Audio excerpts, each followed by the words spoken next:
لا حول ولا قوة إلا بالله العظيم. ceebtii iyo fadeexadii ugu weyneed ayaa hadda waxa ay ka taagan tahay dalka Mareykanka gaar ahaan Minnesota.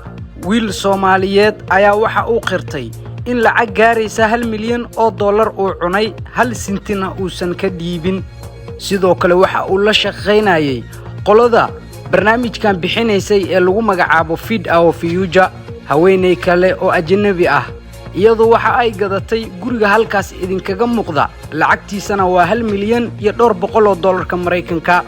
waxa ay maxkamadda ka dul cadeysay in ay khiyaantay, sheegatayna cunto aan u qalmin lacagta ay qaadatay in ay bixin jirtay isbuucii. sidoo kale waxaa jira warar xasaasi ah iyo falanqo ku saabsan arrintan. horay ayaan idinkugu soo sheegay dadka Soomaaliyeed hadeertaan la haysto ay yihiin kuwa ugu yar ee lacagaha dhunsaday. dad ku sugnaa goobta maxkamadda ayaa dawladda Mareykanka waxa ay ka codsadeen in dadkaani ay ahaayeen immigrant ama qaxooti, waxaana aysan ku dhiiran karin ama maskaxdooda in ay soo qaban karin.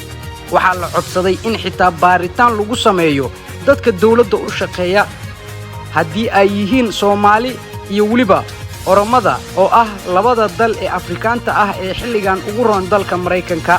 wixii horay ayaa looga soo niidjabay oo tuugo iyo wax dhacow ayaa magacoodi ku dilmay.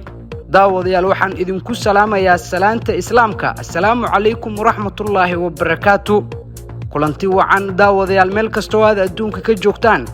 cimrigiina Ilaahay ha idin barakeeyo. waxaana idin hayaa barnaamijka ama warkii ugu dambeeyay ee dalka Mareykanka. muuqaalka like noo saar waxa ay ka dhigan tahay in barnaamijka uu gaaro meel dheer, adigana waxba ma kaaga dhigna in aad kaliya hal mar aad shaashada taabato ama like-ta muuqaalka noo saarto. intiina badan sida aad la wada socoteenba waxa maalmahan baaritaan la xiriiray lacaga la dhunsaday kuwaasi oo lagu cunay nafaqada carruurta iyo in dadka masaakiinta ah ee aan awoodin xilligii COVID-19 ama 19 uu jiray guryaha iska joogay. Soomaali badan ayaa barnaamijkan hadda waxa ay ugu jirtaa ilaahow hal mar kaliya iga saar, alla ba'ayay maxaa ii geeyay iyo shalayto. qofka haddii hore uu u cuno waxaan maqli jiray gadaal uma cuno. wixii oo kale ayaa hadda socda. dad badan oo waxa jira aan wareystay Mareykanna ku sugnaa si xalaalana u shaqaysanayay. dhowr jeer ayaa waxaan weydiiyay war adinka bishii ayaad waxa heli kartaan $2 milyan maxaa Uberkan ku daba dhigay. waan ogaa aniga oo waxaan fiirinayay bal sida ay igu jawaabaan. intooda badan dadku waxa ay ahaayeen dad reer magaalo ah, alla ka cabsigana uu ku weynaa. waxay dhaheen barnaamijkan mid sii soconaya ma aha oo waxa noo dhaanta lacagta yarta ah ee aan shaqaysano, taas oo xalaal noo ah, xajka aan ka aadi karno, reeraheena aan ka biiran karno, sidoo kalena si nabadana aan ugu sii noolaan karno dalkan magangeliyada nasiyay ee Mareykanka. Soomaalida waa taqaaniin qof haddii maanta uu dukaan furto oo uu fikrad soconaysa la yimaado 10 kale oo waxa soo baxda maalinta ku xigta isla fikradii iyo wixii keenta. Soomaalida hal mar ayaa waxa ay sidii biyo daatay oo kale ugu daateen barnaamij la magac baxay Feed Our Future, kaasi oo ah in dadka masaakiinta ah iyo carruurta lagu nafaqeeyo. Soomaalida maxaa ku taqaaniin heblaayo iyo hebelow kaalay bal imow meeshan lacag baa laga dhargay. laakiin maantay waxa ay fadeexad weyn ku socotaa dadkii barnaamijkaas ka shaqeynayay. halkan waxaan idinkaga cadeynayaa qof walba oo maalin barnaamijkaas xareystay ama ku shaqeeyay in uu tuug yahay, maxkamadna ay sugayso. dadka intooda badan alla ka cabsiga iyo ogaa in waxaan la iskaga daba imaan doono sida aan horay idinkugu soo sheegayba banaanka ay ka taagnaayeen. dalka Mareykanka Soomaalidu waxa ay ku leedahay sumcad aad u fara badan. Ilhaan Cumar Congress-ka ay ku jirtaa. sidoo kalena waxa jirta dad badan oo meelaha ay degan yihiin ka ah gudoomiyaal. sidoo kalena waxa jira dad siyaasadda xisbiyada waaweyn ee Mareykanka, dimuqraadiga iyo waliba Republicanka ku jiro oo si nadiif ah dawladda uguna shaqeeya iyagana wax uga faa'iida.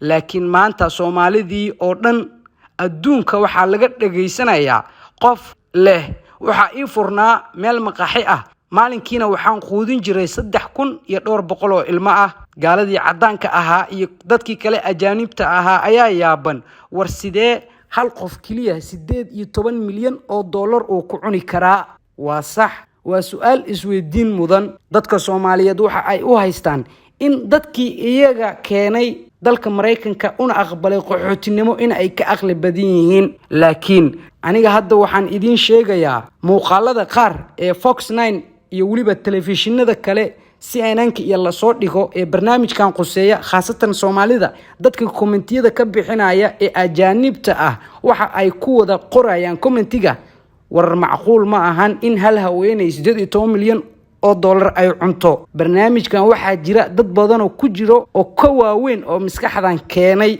waa sax way jirtaa iyaguna waxa ay leeyihiin dadkaas hala baaro xitaa kuwa community-yadan ka tirsan ee lacagaha cunay dabcan waa iska cadahay waa Soomaalida iyo Oromada Ilhaan Cumar aqalka Congress-ka ayay ku jirtaa iyada ilaa iyo hadda wax maxkamad ah laguma furin laakiin waxaan idin sheegayaa hadda ay sheekadu u socoto in Ilhaan ay soo gasho waxaana idinkugu cadeynayaa Ilhaan waxa jirta campaign-keedii wiil iyada aad iyo aad ula shaqeynayay haddana gudoomiye ka ah xaafad ka tirsan Minnesota waxa lagu magacaabaa Jamaal Cusmaan xaaskiisu waa Oromo isaga iyo xaaskiisana waxa la leeyahay waxay dhaceen lacag 2 milyan oo dollar ah haddii Jamaal xaaskiisa ama isagu ay ku cadaato maxaa diidaya in Ilhaan Cumar xitaa barnaamijka loo geeyo iyada oo aqalkii Congress-ka dhex fadhisa Ilhaan markii ay ku soo biireysay ama ay ololaha ugu jirtay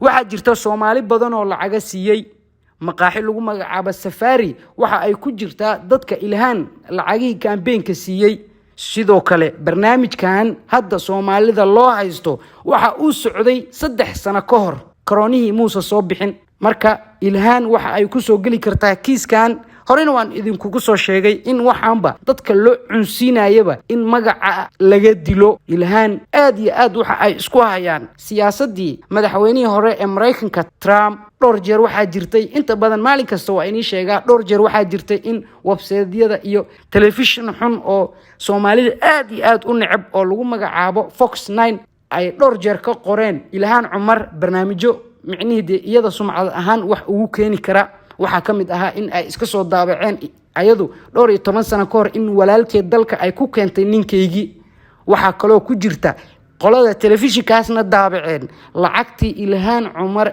ay ku gashay campaign-ka in ay ku jirto lacagaha 250 milyan ee dollar ee hadda maqan loona haysto Soomaalida iyo ajaanibta kale ama Oromada in lacagtaasi Ilhaan qayb kamid ah ayada ay ku maqan tahay waxa jirtay warar hoose ama dad si hoose iyada ula xiriiray laakiin Ilhaan waxa ay ku andacoonaysaa in iyada ay furatay waxa la yiraahdo GoFund waa website-kaas hadda shaashada idinkaga muuqda dadka masaakiinta ah ama dadka raba in barnaamij ama fikir soconaya la yimid ee haddana dhaqaale aan haysan ayaa waxa looga sameeyaa qayb loo yaqaano in qofka lacag loo aruuriyo Ilhaan marka waxa ay ku andacoonaysaa aniga qof kasto lacag isiyay meeshu ka keenay ma ogi lacagtana waxa aniga ay iga soo gashay GoFund ayadoo ah marka waxa laga yaabaa tusaale u soo qaadanayna xitaa inay jirtaaba laga yaabaa maqaaxida lagu magacaabo Safari Ilhaan Cumar lacag ayay siisay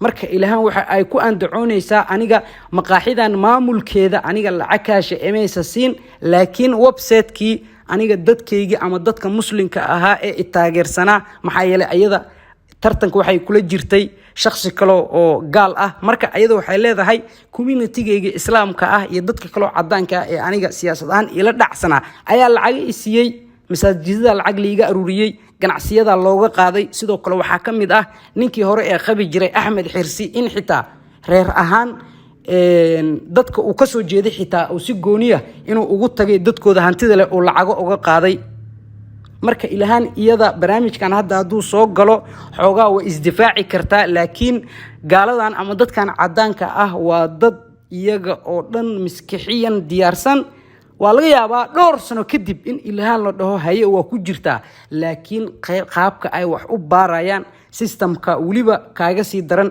hay'adda kiiskan gacanta ku hayso waxa la yiraahdaa FBI intiina badan filmaanta waa ku daawateen tusaale haddii dalka Mareykanka aad joogtidna hay-adan qaabka ay u shaqeyso waa taqaanaa ama waa taqaaniin. waa hay-ad inta badan xitaa wadamada waxay ka howlgashaa dibadaha ka howlgashaa ayada iyo hay-ad kale oo Mareykanka leeyahay lagu magacaabo CIA.